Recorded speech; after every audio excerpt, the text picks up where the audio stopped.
Bonsoir, nous sommes toujours dans notre émission Allons de l'Avant. Bonsoir ou bonjour, ça dépend à l'heure où vous suivez cette émission. Nous sommes avec une très belle dame que vous voyez ici à Kwazisa Bantou. Donc, sans plus tarder, madame, pouvez vous présenter? Bonjour, prophétesse, je suis Madame Niozali, je vis à Paris et je suis arrivée en Afrique du Sud le 21, je suis partie de Paris, le 22 je suis arrivée. Donc, quand je suis arrivée, il y a eu une première veillée à l'église du prophète Alpha. Le Calou. Alpha, voilà, bon, je m'arrête là. Donc, la première veillée, j'ai pas été, j'étais fatiguée. Donc, c'était vendredi. Le samedi, il y a eu une veillée, là j'étais. Après la veillée, on devait sortir, on devait rentrer à l'hôtel. Il y a un jeune homme qui travaille là-bas, il nous a dit non, si vous partez, vous n'allez pas avoir de la place. Mais comment, dès que vous êtes arrivé en Afrique du Sud, vous avez été chez Alpha? C'était un programme avant d'arriver ici? C'était un programme, on devait passer là-bas.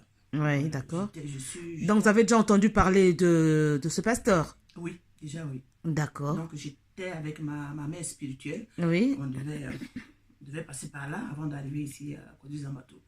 Donc on a fait la veillée.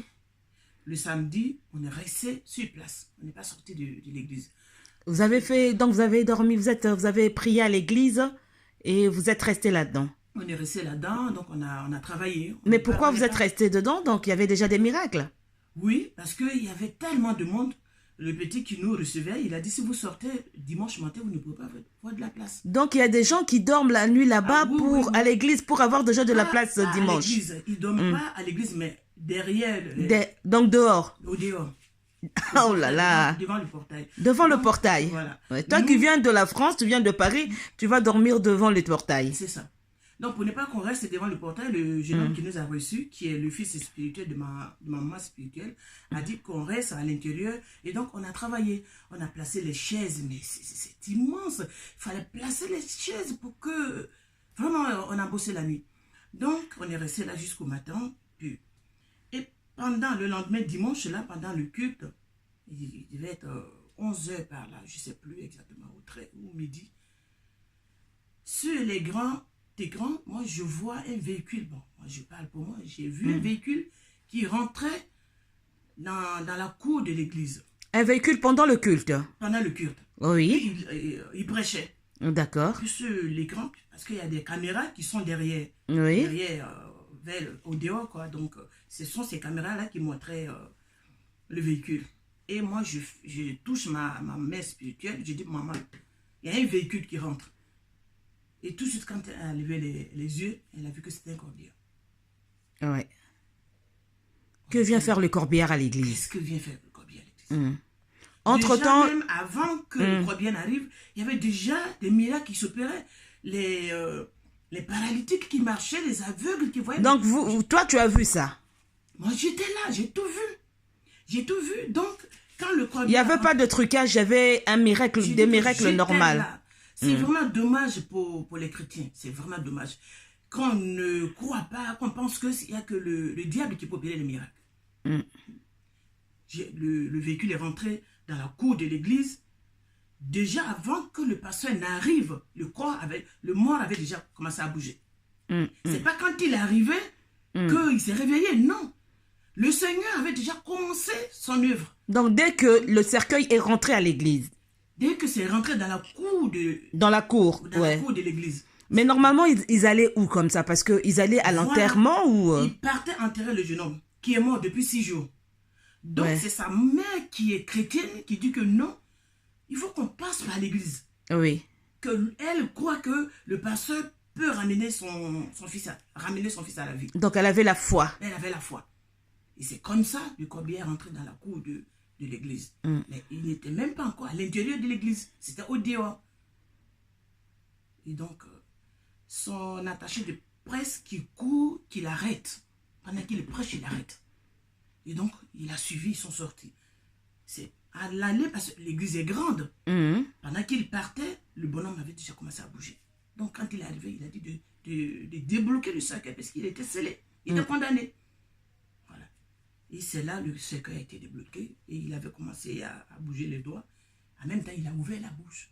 Bon, nous, on est à l'église, à l'intérieur, mais à cause des caméras, on voyait le cercueil, comment ça se passait.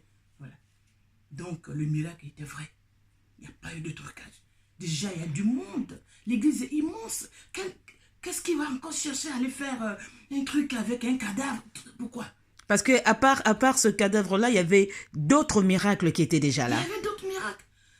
Moi, quand on priait, il y avait une dame qui était auprès de moi, dans un fauteuil roulant qui ne marche pas. J'étais là, j'ai pas dit on dit, je l'ai vue, elle est paralysée. Et il est arrivé, il était à même pas 1 mètre. Et vous l'avez vu marcher? Je l'ai vue, elle s'est levée et je suis tombée, moi. Dès que la femme s'est levée, je ne pouvais pas t'aider sur mes jambes. Donc, il faut qu'on croie, parce que quand on dit qu'on prie un Dieu vivant, pourquoi il ne peut pas opérer des miracles? Pourquoi il ne peut pas faire revenir les morts à la vie? Pourquoi? Peut-être les chrétiens croient que c'est simplement au temps de Jésus. Il n'y a plus des miracles en ce moment. C'est dommage. Mais qu'est-ce que la Bible nous enseigne? Qu'est-ce que la Bible nous enseigne? Jésus même a dit, vous allez opérer des grands miracles plus que moi. Et toi, personnellement, qu'est-ce qui s'est passé en toi? Là, j'ai cru vraiment à la parole de Dieu. J'ai que vraiment les miracles, ça existe. Oui. Puisque je l'ai vécu. Donc, les vidéos ont juste montré le cercueil tout de suite là, mais moi j'ai vu le début. J'ai vu le cercueil qui rentrait, le corbillard qui rentrait, tuer toute sa femme même. Et ça ne revenait pas. Elle est tombée. La femme du mort vivant, là, du ressuscité, oui. Et puis bon, quand il est revenu à lui-même, c'était l'après-midi maintenant, on était là tous, le pasteur même, il était assis, il s'en revenait pas. Et il a même dit que c'est la première fois. Les vidéos qui ont suivi, qu'il ressuscitait des morts à la morgue, Dieu et tout ça, c'est des histoires. Ça, ce sont des montages maintenant. Et lui-même, il était assis là, il s'en revenait pas. Et moi, j'ai couru après le ressuscité, j'ai fait une photo avec lui. Je l'ai dans mon portable. Amen. Oui, j'ai pris une photo avec lui. Pendant que nous, on transpirait, on criait tellement, mais lui, il était tout sec. Il était sec, il ne transpirait même pas. C'était un vrai mort. Donc moi, je crois à la résurrection de cet homme. Et je crois que Dieu utilise ce Alpha. D'accord. Et donc là, vous allez encore retourner, parce que là, la mission finit le 7, mais vous comptez encore aller à l'église? Oui. Malgré tout ce qui se raconte sur lui. Non, moi, je suis convaincue que Dieu l'utilise, donc j'ai encore du temps devant moi pour retourner à Paris, donc je vais retourner à l'église pour prier avec lui. Puis, oh, gloire à Dieu.